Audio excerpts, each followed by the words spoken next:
অনেক জোরে এদিকে ঢুকের কারণে। আসসালামু আলাইকুম, কেমন আছেন?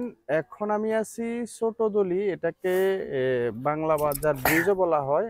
ছোটদলির মধ্যে পড়ছে। সামনে কিন্তু উলামা বাজারের দিকে যাওয়ার যে ব্রিজটা আছে, মানে কোম্পানিগঞ্জ এবং সোনাগাজী যাওয়ার ওই ব্রিজের ওইদিকে আমি যাব। আসলে ব্রিজটা নাকি অনেক ভেঙে গেছে। এই বাড়ি সাহেব, চলো আমরা ওই ব্রিজের ওইদিকে যাই, দেখি কি অবস্থা।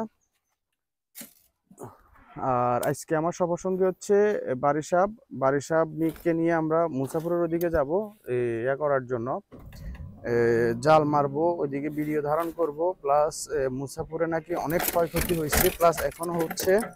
এটা আসলে আমাদের চোখে কতটুকু পড়ে ওইটাও দেখবো। আর এখন আছি আমরা বাংলা বাজার, এটাকে ছোট ফেরি নদী সেতু বলে। এখানে এই ব্রিজের ওই পারে কিন্তু ওলাম বাজার সোনাগাজী, আর এদিকে হচ্ছে কোম্পানিগঞ্জ। এদিকে কিন্তু একটা টুরিস্ট স্পট ছিল, আগে অনেকেই এখানে ঘুরতে আসতেন বা আসতো। আমি নিজের চোখে দেখা, আমরা অনেকবার আসছিলাম, কিন্তু এখন এটা প্রায় পানি উঠে গেছে সব দিকে, সব সাগরের মধ্যে বিলীন হয়ে গেছে। এদিকে কিন্তু জায়গাটা একদম ইয়া নাই, মানে আর মানুষ যাওয়ার মতো উপযোগী না, যে ঘোরার মতো। এদিকে পুরাটাই পানি উঠে গেছে। আমি দেখাচ্ছি আসলে এদিকে পুরাটাই পানি উঠে গেছে।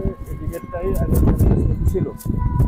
আর বর্তমান পরিস্থিতি আসলে এদিকে ওইদিকে গাড়ি যোগাযোগ, গাড়ি যাতায়াত সবকিছু বন্ধ। এখন ওইদিকে গাড়ি চলাচল করে না। বর্তমান সিচুয়েশনটা এমন যে পুরাটা ভেঙে গেছে। এদিকে কি গাড়ি যাইতো না কেন? হয়েছে পুরাই ভেঙে গেছে বইনি। ব্যাগ এটা দেখিয়ে তো আমি দেখি কিরকম ভেঙেছে পিছনে ব্যাগ। আসলে এদিকে কি অবস্থা আমি একটু করে দেখতেছি। ভাঙা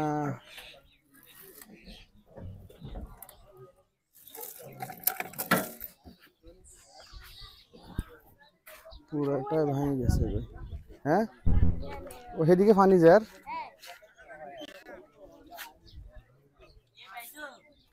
এটা কি একদিনেরই ভাঙছে না আস্তে আস্তে? না আবার একদিনে ভেঙে গেছে ভাই। খালি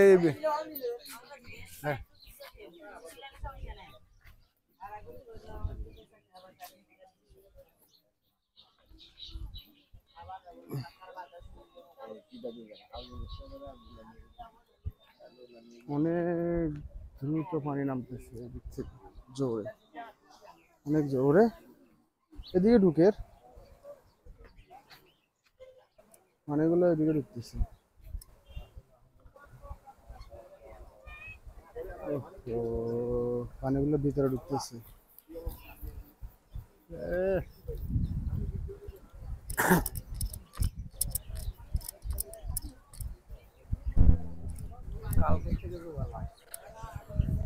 তো এটা আবার কিছুক্ষণ পরে যদি বাটা নামলে পানি সরে যাবো না? এখন তো জোয়ার আইছে, কিন্তু সমস্যা তো হচ্ছে যে ধরেন ওই পানিগুলো ঢুকে যাবে, এগুলো তো আটকে দেবো শেষ। এগুলো লবণ পানি না এগুলো? ও এর পরবর্তী এতে লবণ পানি আসবা।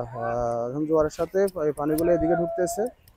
আর আমরা কিন্তু এদিকে গতবারও গেছিলাম তরমুজের সিজনে, এদিকে ক্ষেতগুলোতে তরমুজ করছিল, এগুলো মানুষ সব এখন ডুবে গেছে।